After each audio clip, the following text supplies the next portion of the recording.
There might be fewer players, but there's never a lack of exciting action. This is the statewide Idaho 8-Man Prepcast with Brandon Baney and Paul Kingsbury.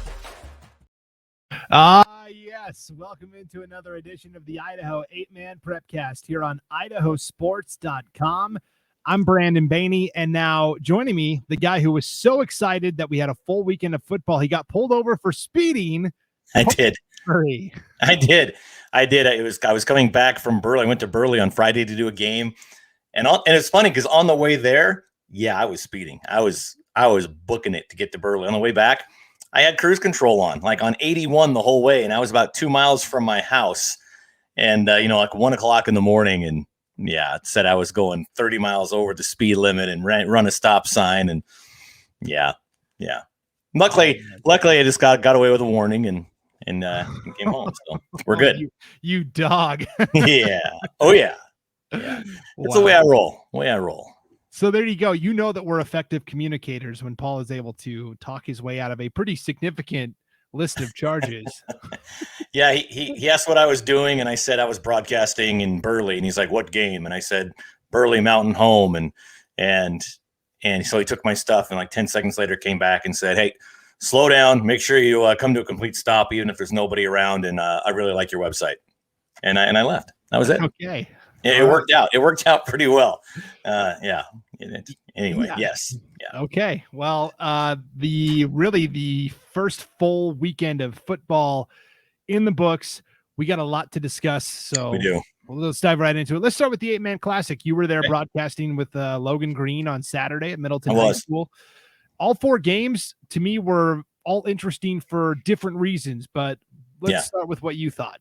It kind of played how Logan and I think you and I actually talked it as well, is the first two games were the really good, interesting, the games that we thought would be close, and the last two games kind of ended how we thought. So in game one, it was that Oakley Lapway, Oakley coming out, target on their back. Lapway has been good, great athletes, but we didn't know how they were going to be this year. And Oakley, on paper, comes in as the clear favorite. What was interesting was Oakley didn't get their first lead until late in the third quarter, even though the final score was 54-34. They won by 20. People are going to look at that score and go, yeah. But Lapway came out and took it to them. They were up 22-8 at one point. And it wasn't until really that end of the third and fourth quarter when Lapway just didn't have any more in the tank, and Oakley, ran away with it in the end. But that game was filled with cramps. It went long. It pushed the entire day back because every play there was someone on the ground with cramps. It was hot. It was humid. And somebody didn't hydrate the day before, apparently. Lapway didn't have a lot of cramps. Oakley did. But I felt bad for him because once you get a cramp in a game situation or anywhere, once you get a cramp, you use that muscle again, it's going to cramp up again. And so the same players were, limping off the field and drinking. They had this huge jar of pickles and drinking from the pickle juice. And it was just miserable. And every game had a lot of cramps. But that first Oakley Lapway game was pretty bad. They were all hurting down there. Yeah, I was very impressed with Lapway because they were one of the unknowns entering the White Pine League this year. Yeah. We thought they might be good, and I was very impressed with how the Wildcats came out and performed. So that was the first game. The second matchup was pretty interesting as well. That was the only 1A D2 school competing, Kendrick, and they more than held their own against Lighthouse Christian. We've talked about Kendrick, I've talked about Kendrick being my dark horse this year. And so I had a lot of vested interest in this one with Lighthouse. Lighthouse going from D2 to D1, and they were pretty dominant. They, first year head coach and, lost quarterback. And so, guys coming in were, you didn't know how it was going to go. There's new quarterbacks, sophomore, kids for real. Case Van Leeuwen, he's good. He's very good. And then behind him, Jack DeYoung, he's a sophomore, and he is very good. So, Lighthouse is a very, very good team. Honestly, much better than I gave them credit for to begin with. Kendrick is also very good and also young. What's crazy, I think there's 41 kids combined on those two rosters and 6 seniors. I think there's 5 seniors for Lighthouse and 1 for Kendrick. And so these are two extremely young teams that did battle. Kendrick ended up winning 42-36. It was a tight game. It was a good game the whole way. Big plays up and down the quarters. It was a fun game to watch. Tykep, the quarterback there, he's a sophomore. He had 3 touchdowns in the air, 2 on the ground, so a 5 touchdown day for the sophomore. I mean, it was a great performance by a lot of different people, like Fitzmaurice, the 2 Hewitts. It was a fun game to watch, and with a lot of talent that we're going to be seeing for the next 2-3 years as well. Yeah, I'll admit that maybe I underestimated Lighthouse Christian's abilities to fill in with so many good players graduating from a year ago, and that was. Even though they lost, pretty encouraging. And I know they made a couple of big plays at the end of the first half that kept them in it. And yeah, they definitely have the big play potential this year. And then as we move to the latter half of the 8-man classic, really 2 kind of anticlimactic games. Raft River is a team that I have been tooting the horn for. I like to think that my prediction of them as the 1A D1 state champs inspired them to really prove me right. But I know that's the entire team came up to the top of the press box before the game and just wanted to tell you thank you for having such confidence that it was going to inspire them. They actually dedicated that win to you. Yeah, that's what I thought. So, yeah, but all joking aside, I mean, I thought Raft River was going to be good, but I thought Clearwater Valley was going to be better this year as well. And with a 48-0 shutout, the question is Clearwater Valley maybe not quite ready to take that next step like we thought, or is Raft River just really that good? Both. Raft River is really that good. Cole Spencer at running back is just a beast. Loftmiller, of course, a stud. He can catch, he can run, he can do everything. Tate Whitaker, a quarterback, they can get it to him, which is nice. But Clearwater Valley, they've got a junior quarterback in Fabi, who's good. He's coming into his own and he's very good. They got Dylan Pickering, a senior, who's, on the ground. He was absolutely phenomenal. The problem was just enough underneath them, I think. And it could have been the heat. It could have been, injuries we didn't know about. I don't know, but there definitely wasn't as deep talent wise as maybe they need to be to really have that postseason success. They're a good team. There's a lot of talent up and down, but it's also a very tough conference and a very tough classification. And so, yeah, they're good. And they had a lot of talent, and maybe going up against Raft River wasn't really the best way to showcase the talent they have in the first game of the season. But yeah, Raft River is Raft River. They're for real. They've got so much talent and they're big. And so I think you're onto something with your prediction for Raft River and Clearwater Valley. They're gonna hold their own in the conference this year. But as far as being a breakout, dark horse team, maybe not. And that's said with all love, for Alan Hutchins and the team up there, the Rams. But since you asked me, I'm gonna have to say, yeah, maybe not. Maybe I think middle of the pack, upper tier of the conference, but probably not coming out as number 1 in the conference. Yeah, make no mistake. I still think Clearwater Valley is going to be very competitive in the White Pine League, maybe just not ready for that next step at the state level. Right. Yeah. So, and speaking of the White Pine League, the Prairie Pirates, I think, continue to show that they're the class of the league with a 48-14 victory over Glenn's Ferry in the finale of the 8-man classic. Yeah. And that's another one where I think last week I said that, Prairie got so many media votes from name recognition, and they're good. I mean, don't get me wrong. Lane Shoemaker, a quarterback, very good. Of course, Brody Hasselstrom. Tayden Hibbert really was a standout player for that one. Lane Shoemaker got our player of the game. He can run. He can pass. It was great, but you couldn't really see that the shine, so to speak. Glenn's Ferry, they've got Castagneta, if I pronounced that right, at running back, and they've got 1 or 2 other guys that can play. I think they were just very overmatched when they stepped on the field with Prairie. And so to see Prairie go up against Alapway, I think that's going to be a fun game to really see how things go. Prairie's still very good. It was funny. I saw Coach Hasselstrom in the parking lot afterwards. He was walking away, and I just yelled, "Good game, Coach!" And he yelled. He couldn't see me with the lights. He's like, "You too!" And then he kind of looked a little bit harder and went, oh, and then he came over, we talked for a second, and then I said, hey, have a safe drive. And he said, I hope so. I'm driving the bus. So Coach Hasselstrom drove the bus back up to Cottonwood. So the guy really is do everything. He's the coach. He's the father of Brody Hasselstrom and the bus driver. Yes. So it was fun. Prairie, I think, is going to be good as far as overall up down the bench. I think that hopefully they have some guys step up and help out. But overall, in a first game of the year, get those jitters out, shake the rust off, so to speak. All 4 games had a lot of good players and a lot of good plays. And they were good games overall. Even the ones, even that Raft over Clearwater, there's 48-0. It was a fun game to watch. Oakley Lapway, like I said, 20-point difference, but it was an exciting game the whole way through. And Oakley definitely battled back, through cramps and heat. It was hot. It was hot on Saturday there in Middleton. So it was a fun day. The crowd was great. A lot of people attended. One thing I noticed all 4 games, sportsmanship. There wasn't, there was a couple little pushes after a play, but there was never I didn't see any bad sportsmanship. And I'm sure, down in the pile when guys are jamming their thumbs in ribs and stuff, but from, getting up, and I saw guys helping each other up. I saw shaking hands. It was great sportsmanship all day long. And that's something I love seeing in events like this, in games, is, getting out there and wanting to bash each other's faces in.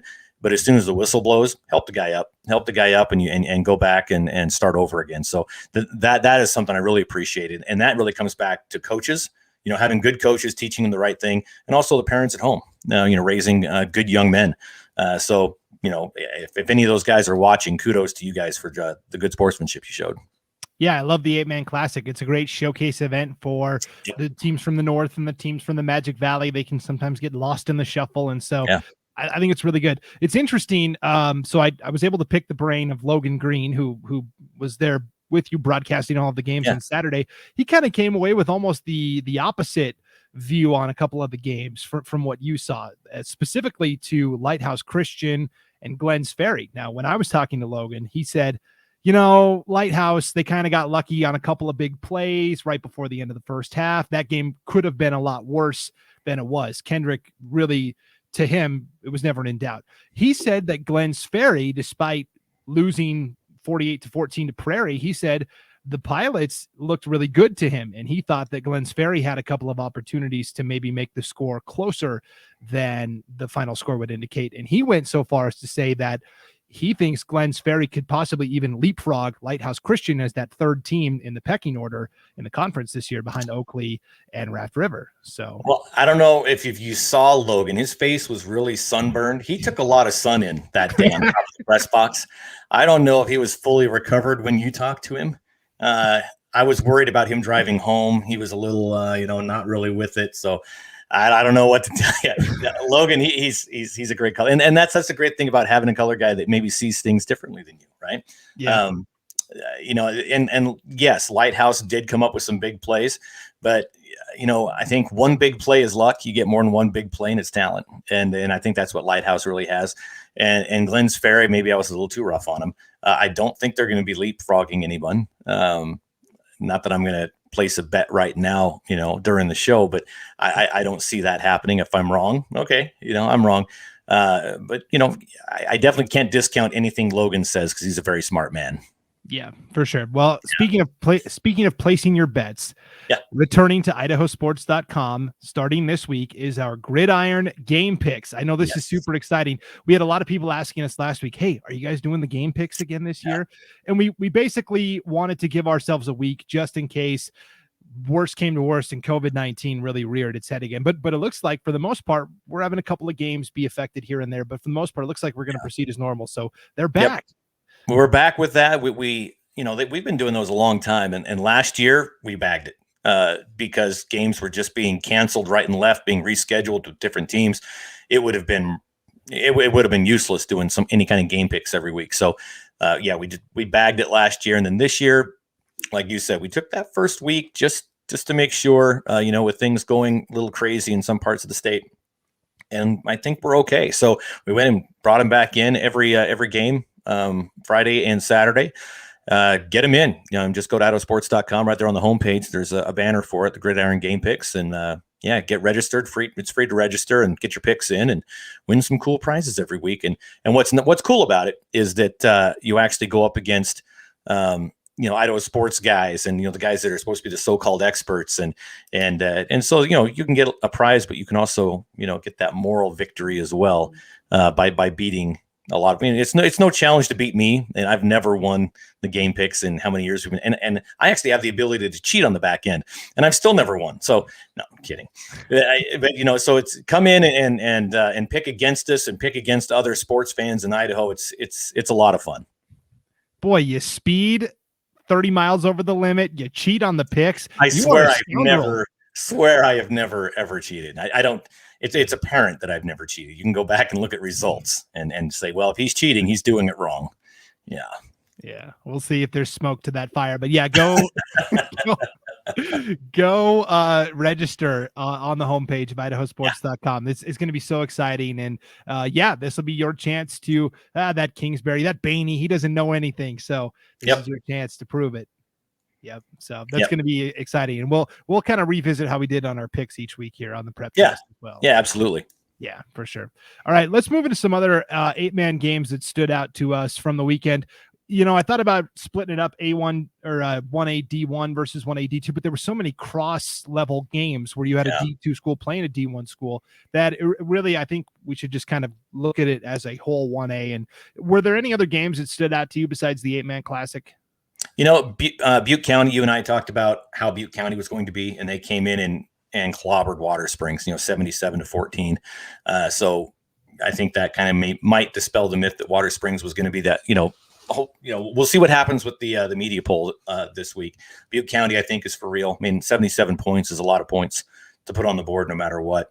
Dietrich came out, won 52-8 over Rimrock. Carey comes out and blanks Garden Valley 52-0. I think Connor Simpson had 5 touchdown runs in that. So Carey's for real still.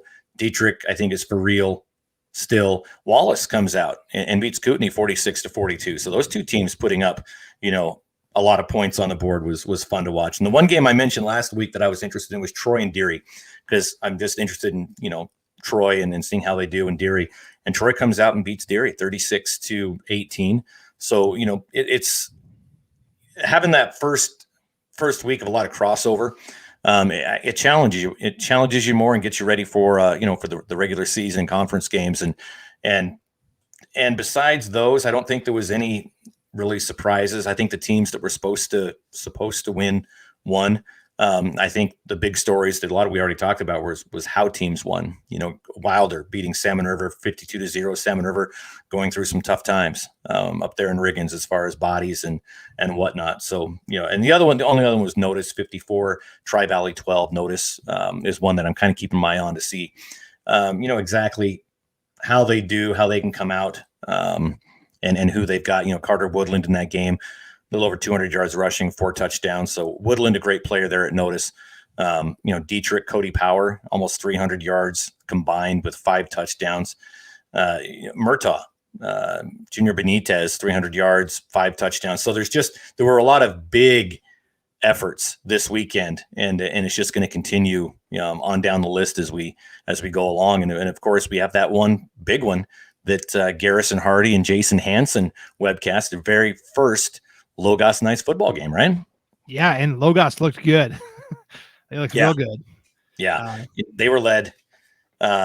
Jackson Driscoll, I think was their player of the game, almost 300 yards passing, 5 touchdowns, 13 completions. So they've got some talent up there in Logos, playing Timberline Weipe. They're no slouch by any stretch. So it was fun to see them come out and whenever your school has your first game as a program, to come out with a win, that makes it just all that much sweeter. Yeah, it was very impressive. Logos in a pretty dominant win, 58-26. We'll find out. They play Genesee this week, so we'll find out real quick how good they are. Timberline Weipe, we're hearing reports now that they had to cancel their game against Kamei this week. We haven't been able to confirm that yet, but because of low numbers. And I don't know if that's COVID impacted or what, but that's disappointing for Timberline as well. A program like Logos, it's kind of rebuilding itself and was 4-4 and went to the playoffs last year. So I'm sure they'll bounce back strong. The annual wagon wheel game, Murtaugh beat Hanson pretty handily. Games that stood out to me, North Gem is the team that I picked to win the 1A D1 state championship, and they were playing or 1A D2, and they were playing up. They were playing Grace, which people think might be a good team this year. They only won 38-30, so they kind of got into a shootout a little bit, and that game was a little closer than I had anticipated. I still like North Gem. They're still my state title pick, and they're 1-0, and that's all that really counts. But the Cowboys found themselves in a pretty tough game. I like you sticking with your team. I like it. I don't like the guys that waffle week to week and go, well, I'm going to change my pick to this guy. So yeah, you're right. North Gem, they do look good. And Grace as well, and seeing a nice close game. I wish every game could just be close every week. Yeah, I don't like the blowouts. I don't think anybody likes the blowouts, but it makes it tougher on, you as a media poll voter. It makes it tough on you to see close games, because then you're like, well, what happened in that game, and who do I rank above? When there's blowouts, it's easy. It's like, okay, I'm going to vote for them because they won by 100 points. That's easy. So yeah, it was a weekend full of good games. And I think next week has the potential to kind of be the same. Yeah, for sure. The one last game I wanted to note, and it was kind of a blowout, which surprised me that it wasn't closer, was Horseshoe Bend defeating Idaho City 52-22. Idaho City was a team I thought might have a little juice this year. Horseshoe Bend I thought was going to be good. Not that good, but I think they're sending notice that they're going to be pretty solid this year. And I was talking to Will Henneke, who was at that game. He said Colton Meyer, Blaine Meyer, Kalen Jones on offense for Horseshoe Bend. A three-headed monster that's just going to be really tough to beat. He said Idaho City was able to make some plays on the ground, so he wasn't really overwhelmed with Horseshoe Bend's defense, but he really liked their explosiveness on offense. So he said Idaho City should run the ball okay, with Rapicon at quarterback and Backus and Rober, of course. But throwing the football might be a little bit out of their wheelhouse. But having that trio of guys for Horseshoe Bend, keep them all healthy. As the coaches always say, as long as they stay healthy, we'll be all right. Yeah, that's for sure. So it was an exciting opening week of 1A football. I wanted to give an update on the media poll. I just sent in my ballot here a couple minutes ago. I've said every week I'll be open and transparent about how I'm voting, how I view the top five. So if we start with the 1A D1 poll, my top three hasn't changed. I've still got Raft River number one. I'm sure I'll be the only media person who voted them number one again. I've still got Prairie number two. They looked really impressive against Glens Ferry. And then I've got Oakley third still. Oakley, yes, they're the defending champs, but they had their hands full with Lapway. And so I felt pretty justified in keeping them at number three. That's exactly how I had it last week. I've still got Notice at number 4, and I've still got Butte County rounding out my top 5. I think I was one of the only people to have Butte County in my top 5 last week. I've got them in there at number 5 this week, and to me, Lighthouse Christian is right there at number 6, maybe ready to jump up if one of those teams should slip. What do you think? Yeah, I think that's pretty good. Not seeing them and going off of just what we've known. I think that's actually pretty good. Your 1, 2, 3, and even your 4 and 5. Lighthouse is just. I think I would put Lighthouse as tied for 5th. If we could, and sometimes the media poll does do that, but Lighthouse was pretty darn good, and so I like it. I really hope you keep your first votes, and so then we can look at the final media poll vote, and I'll bet you that you are pretty accurate when it's all said and done at the end. I'm excited to see that at the end of the season. Yeah, we should track that. Yeah, we'll see how close I got. There was a little bit of movement in my 1AD, so my top 5 stayed the same in 1AD1. For 1AD2, there was a little bit of movement. I still had Carey number 1 because, boy, they looked really good. I still had Kendrick number 2 because they beat Lighthouse Christian, a bigger school, and looked pretty impressive in doing so. I will admit that I wasn't giving Dietrich enough credit, so I've kind of dismissed them, and that was all based upon what I had heard from the preseason coaches poll from the coaches in that district. Yeah, just Dietrich is going to be good, but maybe not as good as they were last year. Right. So I actually moved Dietrich up to number 3 because they had such a dominant showing, and as the defending champs, and they still have Jet Shaw and Power, and they've got a lot of good players. So I did move them up to number 3. I've got Horseshoe Bend at number 4 still, and I've got North Gem at number 5. And so Mullen St. Regis dropped out of the top 5 for me simply because they didn't play. They're one of the few teams that's still 0-0, whereas all those other teams showcased their abilities and won. So that was the only change for me, was Dietrich in up to number 3, Horseshoe Bend moves down a slot, and North Gem stays at number 5, and then Mullen St. Regis is out of the top 5. Yeah, I can't disagree with any of that at all. I mean, I'm trying to, and I can't. I can't. It's that's a pretty solid top 5. I agree. All right. So if you disagree with what I picked or how my polls look, let us know in the comments. You can put video comments on, we'll have this video up on the IdahoSports.com Facebook page, as well as our YouTube channel. You can also send me an email, Brandon@IdahoSports.com as well. I love hearing the feedback from the fans. You can also get the audio of this podcast at our site, IdahoSports.com, or wherever you download your podcasts, Google, Spotify. On my phone, it's called Podcast Addict. It's the Android version of podcasts. So anywhere you download your podcasts, you can download this Prepcast as well. So let's look ahead to the schedule real quick for this Friday and Saturday. What are there any games? We're still kind of, in the White Pine League, there's so many teams that they're kind of diving into conference play already. But some of the other leagues, there's still some of that cross-pollination between D1 and D2. But what stands out to you? Butte County Lighthouse Christian. That one really stands out to me. I think I would love to be at that game in Arco. It's going to be a fun one. You got Genesee Logos that we mentioned. See if Logos can continue that momentum. And Glens Ferry, Idaho City. Let's see if little Mr. Logan Green is as smart as he thinks he is, and see him come out and do that in the 1AD1s. And Garden Valley Dietrich. Garden Valley hosting Carrie in week 1 and Dietrich in week 2. Very brave. They lost 52-0 to Carrie this week. They lost a lot. The Wolverines did. As much as I love them up there, and they know I do. I called the Dietrich Garden Valley basketball championship, and that was the most fun I have ever had calling a game in thousands of games that I've done. But Garden Valley is going to have their hands full with Dietrich up there. For sure. Meadows Valley playing, which is cool. They're another school that hasn't played football in a very, very long time. And so they'll be hosting Salmon River. So talent-wise, it could end up being a good game, a competitive game with those two. And that's what you want to see. Carrie and North Gem. I'm looking at that one for you to see how well you're picking, right? To see if North Gem, how well they can stack up against the number 1 team in the state. And I think it's going to be a good game. I hope it's a good game, or else I'll be making fun of you on our next Prepcast.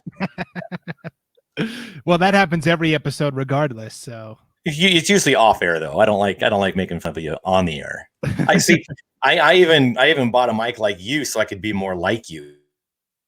Yeah, but your hairline is still doing a lot better. You cover it up with that hat. See, I should be wearing the hat because it's hideous up top. That's. Uh-oh, we lost your audio, Paul. That's me at the controls, muting his mic. His mic is muted. Yeah, nope, nothing for Paul. Let's, while Paul tries to figure that out on the video side, I will tell you the games that I am looking forward to the most this week. I think you've got an interesting battle up north. Wallace is a team that won kind of a shootout with Kootenai. They're 1-0 taking on Clark Fork. The Wampus Cats had a very impressive season opening win over an opponent from Montana. And so that's a pair of 1-0 teams doing battle that I think is going to be pretty exciting. Logos, I talked about a 1-0 start, but they're going to play Genesee now. This will be the season opener for the Bulldogs, so we're going to find out pretty quickly what Logos is all about. Wilder has a really impressive 2-game stretch here where they are going to play at Horseshoe Bend, and then the following week they are going to host Carrie, and that game will be on IdahoSports.com. So that's going to be pretty exciting as well. And we'll see how good Wilder is with that 2-game stretch. And then the final game I wanted to touch on that I think is going to be pretty interesting to watch is Council. The Lumberjacks are a team that's gotten a lot of preseason buzz. They were picked to finish second in the preseason coaches poll. They didn't play last week, and they're taking on Notice. And that's going to be a very tough game out of the gate. And so I think those are the matchups I'm looking at. And Paul, just in time for me to finish my rambling, you're back with audio. Am I? I didn't know if I was or not. So yeah, you just right at the tail end there. So all right, good. Yeah. So I don't know. It's going to be a great slate of games again this weekend. I'm very excited. And don't forget to get all of your picks and predictions in with our Gridiron game picks on IdahoSports.com. You know, one thing we also have to mention is it was kind of the return of the Friday Night Flash on Friday as well. You know, in years past, you know, it was a updated scoreboard all night with updates from games. And as we got busy and all of us started doing broadcasts, it kind of turned into a end of the night scoreboard. But this last week, our man Keller, he manned the Friday Night Flash and updated it. And we actually have a number you can actually text updates to for the Friday Night Flash. So if you're going to be at a game and you want to be your Friday Night Flash rep for your team, great. I don't know if you have the number. I don't have it memorized in front of me. But I'll pull it up here. Okay. So with the Friday Night Flash, he updates the scores as we go along. You know, he watches the games that we're doing. He's on social media. But to get those games that are outside the peripheral of all those other things, we need you, the fans. So the number is going to be on the website. Jot it down here, whatever you need to do. But we now have a number you can text scores into during the game. So if you have that, Brandon, go ahead. Yeah, so get out your pen and pad or get your phone out and get ready to program this in. This is our score hotline and really it's not just the Friday Night Flash, but during the week as well, volleyball, soccer. You know, we want all those scores to be as accurate as we can be, but we need your help to do that. So the number is 208-639-9072. So 208-639-9072. That's the hotline. There it is. There it is, right on the screen. Can't beat cool. that. All right. Can't beat that. Yeah. So a score hotline. It's pretty cool that we have that now, and you know, make Keller work on Friday nights, and let's get that Friday Night Flash updated. And it's fun even while you're sitting at a game to pull up that Friday Night Flash on your phone and kind of keep up with other games in your other teams in your conference, your classification all over the state. We've got those games being updated. Yeah, Keller Sherman, our intern, doing a great job with the Friday Night Flash. Yeah. So. Yep. So, all right. So, yeah, it's going to be another busy Friday and Saturday of action. We'll be back here next week to recap it all. We'll see. This is the week whereby hot takes really get put to the test. So That's right. That's right. I love it. We'll find out real quick if I have to wear the dunce cap to next week's show. Nice. We'll have to get one. Right. Well, thank you for tuning into this edition of the Idaho 8-Man Prepcast here on IdahoSports.com. For Paul Kingsbury, I'm Brandon Baney. Enjoy the games this weekend, and we'll see you back here next week, everyone.